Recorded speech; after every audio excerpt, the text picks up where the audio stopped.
from Vanity Fair magazine. Judy, you've done a lot of reporting on this case. What do you think about this decision? It didn't surprise me at all. This was a very carefully choreographed trial.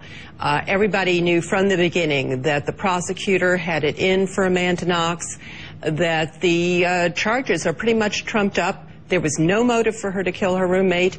The defense wasn't even allowed to produce evidence of their own DNA experts.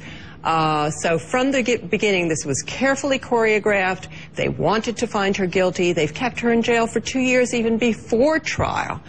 And they did find her guilty. This is the way Italian justice is done. So you're accused, you're guilty.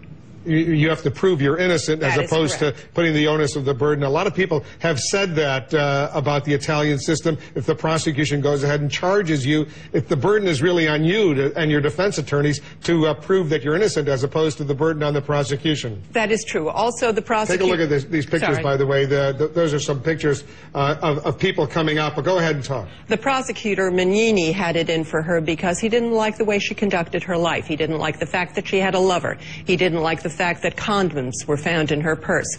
She basically has been convicted based on her social life and on the fact that she took drugs. There isn't an ounce of real hard evidence against her, and all of Italy should be ashamed, actually. Well, that's a shocking statement, but let me let Lisa Bloom weigh in on that. Lisa, you just heard what Judy said. I want you to react. Well, I don't see any evidence that she's being prosecuted because she had a sexual relationship with an Italian man or that she smoked marijuana. He brought it up at trial in his summation.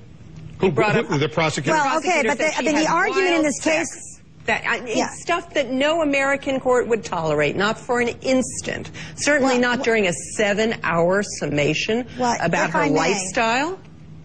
If I may, I've actually watched hundreds of American murder trials, and evidence about drug use and sexual activity does regularly come in, especially when the prosecution's theory, as here, is this was a drug-fueled sex game. I'm not saying the outcome is appropriate. I agree with you that I think she should have been found not guilty based on my review of the evidence, but I think making those arguments is not necessarily inappropriate in the context of what the charges are. Well, the fact is I interviewed Mignini, and I interviewed a lot of people connected to the trial, so I know how he thinks, and I know what exactly went on, because I was in Italy and I was in Perugia, which is a very small town with a big drug problem.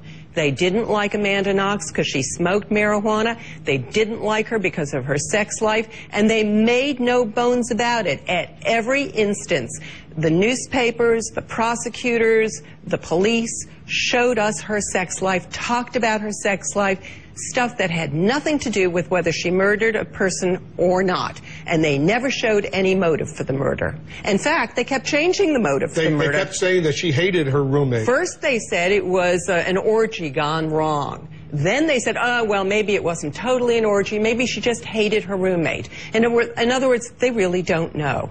I want both of you to stand by. Paula Newton is on the scene for us right now. Paula, what's happening right now?